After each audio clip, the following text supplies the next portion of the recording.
കൂടി ഇവിടെ സലൂണിൽ എത്തിയിട്ടുണ്ട്. അപ്പോൾ ഇതാണ് നീതു. നീതു എൻ്റെ ഫ്രണ്ടാണ്, ഈ സലൂണിൻ്റെ ഓണറാണ്. അപ്പോൾ ഒരുപാട് നാളുകൾക്ക് ശേഷമാണ് ഞാനിപ്പോൾ നീതുവിനെ കാണുന്നത്. എനിക്ക് തോന്നുന്നു ലോക്ക്ഡൗൺ ഒക്കെ തുടങ്ങിയപ്പോൾ ഞങ്ങൾ കണ്ടിട്ടേ ഇല്ല. അപ്പോൾ സലൂൺ ഓപ്പൺ ചെയ്ത സമയത്ത് നീതു എന്നെ വിളിച്ചിട്ടുണ്ടായിരുന്നു, പക്ഷേ ഇപ്പോഴാണ് വരാൻ സാധിച്ചത്. അപ്പോൾ ഈ ഒരു ബ്യൂട്ടി പാർലർ നല്ല അടിപൊളിയായിട്ട് തന്നെ ഇവർ സെറ്റ് ചെയ്ത് വെച്ചിട്ടുണ്ട്. അപ്പോൾ ഇവരാണ് ഇവിടുത്തെ സ്റ്റാഫ്, സോനു ആൻഡ് വിജയ്. ഇവർ നേപ്പാൾ ബേസ്ഡ് ആണ്. അപ്പോൾ സോനുവിൻ്റെ വൈഫും വിജയുടെ വൈഫും ഇവിടുത്തെ സ്റ്റാഫാണ്. അവരിപ്പോൾ ത്രെഡിങ് സെക്ഷനിലാണ് ഉള്ളത്, പിന്നീട് കാണിച്ചു തരാം. അപ്പോൾ അമ്മയെ കണ്ടപ്പോൾ തന്നെ ഇവർക്ക് നന്നായിട്ട് മനസ്സിലായി. കാരണം അമ്മ ഒരു 6 months മുന്നേ എൻ്റെ സിസ്റ്ററിൻ്റെ ഹെയർ സ്മൂത്തനിങ് ചെയ്യാൻ ഇവിടെ വന്നിട്ടുണ്ടായിരുന്നു. അപ്പോൾ അവളുടെ ഹെയർ ഇപ്പോൾ വളരെ നല്ല ഹെൽത്തി ആയിട്ട് തന്നെ ഇരിക്കുന്നുണ്ട്. നാച്ചുറൽ ഹെയർ ആണെന്ന് മാത്രമേ പറയുള്ളൂ. ബ്യൂട്ടി പാർലർ വന്നിട്ടുള്ള റെഡിയാക്കി എടുത്ത ഹെയർ ആണെന്നൊന്നും പറയില്ല.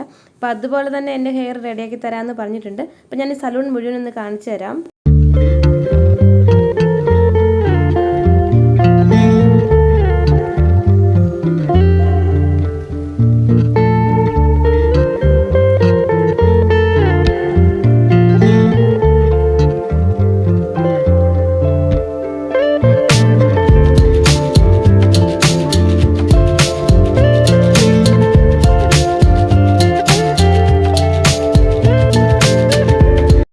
അപ്പോൾ സ്മൂത്തനിങ് ആയാലും സ്ട്രൈറ്റനിങ് ആയാലും ഫസ്റ്റ് സ്റ്റെപ്പ് എന്ന് പറയുന്നത് ഹെയർ വാഷ് ആണ്. അപ്പോൾ ഇവിടുത്തെ സലൂൺ പ്രോഡക്റ്റ്സ് ഒക്കെ യൂസ് ചെയ്ത് ഇവർ നന്നായിട്ട് ഹെയർ വാഷ് ചെയ്യും. അതിനുശേഷം ടവൽ വെച്ചിട്ട് നന്നായിട്ടൊന്ന് ഡ്രൈ ആക്കി എടുത്ത ശേഷം ഹെയർ കട്ടാണ് ചെയ്യുന്നത്. അപ്പോൾ ഹെയർ കട്ടൊക്കെ നമ്മുടെ പേഴ്സണൽ ഇഷ്ടം അനുസരിച്ച് ഇവർ ചെയ്തു തരും. അപ്പോൾ എൻ്റെ ഒരു ഹെയറിന് സ്യൂട്ടബിൾ ആയിട്ടുള്ളത് ഫെദർ കട്ടാണെന്നാണ് ഇവർ പറഞ്ഞത്. കാരണം എനിക്ക് ഹെയർ ഒരുപാട് ഷോർട്ട് ആക്കുന്നത് ഇഷ്ടമില്ല. അപ്പോൾ ലെയർ കട്ടാണെങ്കിലും നന്നായിരിക്കും എന്ന് പറഞ്ഞു. ലെയർ കട്ടാകുമ്പോൾ ഹെയർ കുറച്ച് ഷോർട്ടായിട്ട് പോകും. അതുപോലെ ഫെദർ കട്ട് ചെയ്യാമെന്ന് വിചാരിച്ചു. അപ്പോൾ ഇതാണ് എൻ്റെ അമ്മയ്ക്ക് ഭയങ്കര ഇഷ്ടമാണ് ഹെയറൊക്കെ സ്മൂത്തനിങ് ചെയ്തൊക്കെ സ്റ്റൈലായിട്ട് നടക്കുന്നത്. അപ്പോൾ അമ്മ ഓക്കെ പറഞ്ഞാൽ പിന്നെ നമുക്ക് കുറച്ച് എന്താ പറയുക, ചേർന്നില്ലെങ്കിലും കുഴപ്പമില്ല, അമ്മയുടെ ഒരു ഓക്കെ കിട്ടിയാൽ മതി. അപ്പോൾ അമ്മ ഇനിഷ്യേറ്റീവ് എടുത്തിട്ടാണ് ഇന്ന് വന്നിട്ടുള്ളത്. കുറേ ദിവസമായിട്ട് നീ ഇത് വിളിക്കുമായിരുന്നു. അപ്പോൾ എന്തായാലും ഹെയർ നന്നായിട്ട് കോംബ് ചെയ്തെടുത്തിട്ട് ഇവർ നല്ല സ്റ്റൈലായിട്ട് ഹെയർ കട്ട് ചെയ്ത് തരും. അപ്പോൾ കേളി ഹെയർ ആകുമ്പോൾ കോംബ് ചെയ്യാനായിട്ട് കുറച്ചൊരു ബുദ്ധിമുട്ടാണ്, കുറച്ച് സമയം എടുക്കും. അപ്പോൾ ഇത് നന്നായിട്ട് കോംബ് ചെയ്ത് നല്ല സ്റ്റൈലായിട്ടൊന്ന് കട്ട് ചെയ്തതിന് ശേഷം നെക്സ്റ്റ് സ്റ്റെപ്പ് എന്ന് പറയുന്നത് ഹെയറിൽ ഇവർ സ്മൂത്തനിങ് ക്രീം അപ്ലൈ ചെയ്യുകയാണ്. അതായത് സ്കാൽപ്പ് മുതൽ ഹെയർ ഓരോ സ്ട്രിപ്സായിട്ട് എടുത്തിട്ട് ഹെയർ മുഴുവനും സ്മൂത്തനിങ് ക്രീം അപ്ലൈ ചെയ്യും. ഇതാ കണ്ടോ, ഇതുപോലെ നന്നായിട്ട് അപ്ലൈ ചെയ്തിട്ട് വീണ്ടും ഇവർ ഒന്നുകൂടെ കോംബ് ചെയ്ത് ഹെയറിൻ്റെ എല്ലാ വശങ്ങളിലും ആക്കും. വീണ്ടും 20 minutes കഴിഞ്ഞതിന് ശേഷം ഹെയർ വാഷ് ചെയ്തിട്ടുണ്ട്. ഹെയർ വാഷ് ചെയ്തതിന് ശേഷം ഇവർ വീണ്ടും ബ്ലോ ഡ്രൈ ചെയ്യുകയാണ്. അപ്പോൾ പെർമനൻറ്റ് ബ്ലോ ഡ്രൈ ചെയ്യുന്നതും സ്മൂത്തനിങ് ചെയ്യുന്നതും തമ്മിൽ ചെറിയ സിമിലാരിറ്റി ഉള്ളൂ. പെർമനൻറ്റ് ബ്ലോ ഡ്രൈ ചെയ്യുമ്പോൾ നമ്മുടെ ഹെയറിൻ്റെ ഒരു ഹാഫ് പോർഷൻ മാത്രമേ സ്മൂത്തനിങ് ക്രീം അപ്ലൈ ചെയ്യുള്ളൂ. ബാക്കി പോർഷൻ ഇങ്ങനെ നാച്ചുറലായിട്ട് തന്നെ വിടുകയാണ്. അതായത് ഹെയറിൻ്റെ ടിപ്സൊക്കെ ഇങ്ങനെ വളഞ്ഞു തന്നെ കിടക്കും. ഇപ്പോൾ കേളി ഹെയർ ആണെങ്കിൽ അങ്ങനെ കിടക്കും, ഒരു ഹാഫ് പോർഷൻ മാത്രമേ സ്ട്രെയിറ്റ് ആയിട്ട് വരുള്ളൂ. പക്ഷേ സ്മൂത്തനിങ് ആകുമ്പോൾ ഇവർ ഹെയറിൻ്റെ സ്കാൽപ്പ് മുതൽ ഹെയർ മുഴുവനായിട്ടും ക്രീം പുരട്ടിയ ശേഷം വാഷ് ചെയ്തിട്ട് ഇതുപോലെ ബ്ലോ ഡ്രൈ ചെയ്ത് അയൺ ചെയ്യുകയാണ് ചെയ്യേണ്ടത്. അപ്പം ഹെയർ മുഴുവനായിട്ടും നമുക്കൊരു നാച്ചുറൽ ലുക്ക് കിട്ടും. അങ്ങനെ അതൊക്കെ ഓരോരുത്തരുടെ ഇഷ്ടം അനുസരിച്ച് അവർ ചെയ്തു തരും. അപ്പോൾ എൻ്റെ ഹെയറിൻ്റെ തിക്നെസ് അനുസരിച്ചും ലെങ്ത് അനുസരിച്ചും ടോട്ടൽ ടൈം ഒരു 4 hours ആണ് ഇവർ പറഞ്ഞിട്ടുള്ളത്. അപ്പോൾ ഇനി ചെയ്യാൻ പോകുന്നത്, വീണ്ടും നമ്മളിപ്പോൾ അയൺ ചെയ്ത് കഴിഞ്ഞല്ലോ, ഇനിയിപ്പോൾ ഇവർ സ്മൂത്തനിങ് ക്രീം അപ്ലൈ ചെയ്യാൻ പോവുകയാണ്. അപ്പോൾ ചെറിയൊരു സ്മെല്ലിൻ്റെ പ്രശ്നം ഉണ്ടെന്നുണ്ടെങ്കിൽ കണ്ണൊക്കെ അടച്ച് വെച്ചോ, കണ്ണ് ചിലപ്പോൾ ബേണിങ് വരുമെന്നൊക്കെ പറഞ്ഞു. അപ്പോൾ എനിക്ക് ചെയ്ത് നോക്കിയപ്പോൾ എനിക്ക് പ്രശ്നമൊന്നും തോന്നിയില്ല. ആദ്യം ക്രീം പുരട്ടിയപ്പോഴും എനിക്ക് ബുദ്ധിമുട്ടൊന്നും തോന്നിയില്ല. അപ്പോൾ എന്തായാലും പ്രൊസീജിയറൊക്കെ നടക്കട്ടെ.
ഡ്രൈ ചെയ്ത് കഴിഞ്ഞിട്ടുണ്ട്. ഇനിയിപ്പോൾ നെക്സ്റ്റ് സ്റ്റെപ്പ് എന്ന് പറയുന്നത് അയൺ ചെയ്യുകയാണ്.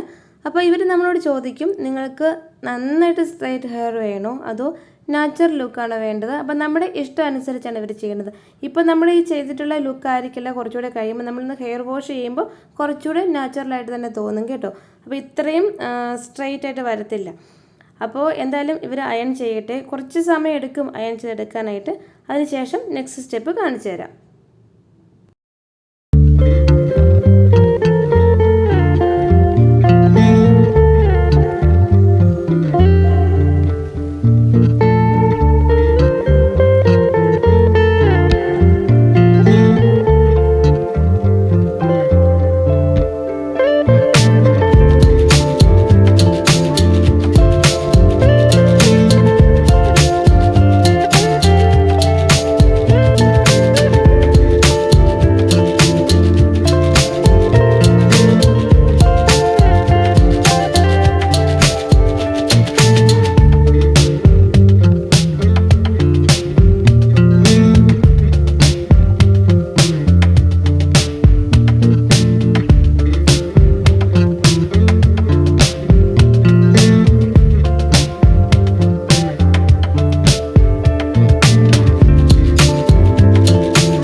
ഇപ്പോൾ അയണിങ് ഓൾമോസ്റ്റ് കംപ്ലീറ്റ് ആയിട്ടുണ്ട്. അപ്പോൾ ഇന്ന് വീട്ടിലേക്ക് പോവുകയാണ്.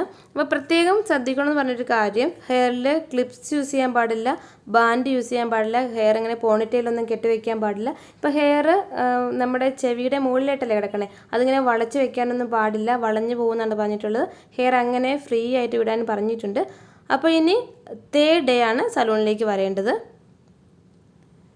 ഇപ്പോൾ ഞാൻ 3rd ഡേ സലൂണിലെത്തി ഹെയറൊക്കെ നന്നായിട്ട് വാഷ് ചെയ്തിട്ടുണ്ട്. ഇപ്പോൾ ബ്ലോ ഡ്രൈ ചെയ്യുകയാണ്. ഇപ്പോൾ നോക്കൂ, മുന്നത്തേക്കാളും നല്ലൊരു നാച്ചുറൽ ലുക്ക് തന്നെ വന്നിട്ടുണ്ട്. അപ്പോൾ എനിക്ക് ഒരുപാട് ഇഷ്ടപ്പെട്ടു, നല്ലൊരു എക്സ്പീരിയൻസ് ആയിരുന്നു. അപ്പോൾ ഈ സലൂണിൻ്റെ കോൺടാക്ട് ഡീറ്റെയിൽസ് എല്ലാം ഞാൻ ഡിസ്ക്രിപ്ഷൻ ബോക്സിൽ കൊടുത്തേക്കാം. വീഡിയോയെക്കുറിച്ച് എന്തെങ്കിലും ഡൗട്ട്സ് നിങ്ങൾക്ക് ബാക്കിയുണ്ടെന്നുണ്ടെങ്കിൽ കമൻറ്റ് ബോക്സിൽ ചോദിച്ചാൽ മതി, ഞാൻ അവിടെ റിപ്ലൈ ചെയ്യാം. അതല്ലെങ്കിൽ ഇൻസ്റ്റാഗ്രാമിൽ ചോദിച്ചാലും മതി, റിപ്ലൈ തരാം. അപ്പോൾ എനിക്ക് ഒരുപാട് ഇഷ്ടപ്പെട്ടു. ഇതാണ് ഒരു ഫൈനൽ ലുക്ക് എന്ന് പറയുന്നത്. ഫെദർ കട്ടാണ് ചെയ്തിട്ടുള്ളത്. അപ്പോൾ നിങ്ങൾക്ക് എല്ലാവർക്കും ഇഷ്ടമായെന്ന് വിശ്വസിക്കുന്നു. എൻ്റെ ഫേസ് കട്ടിന് വലിയ മാറ്റമൊന്നും വന്നിട്ടില്ല എന്ന് ഞാൻ വിശ്വസിക്കുന്നു. അപ്പോൾ നിങ്ങളുടെ അഭിപ്രായങ്ങൾ അറിയിക്കണം. Then thank you for watching. Take care. Until then bye.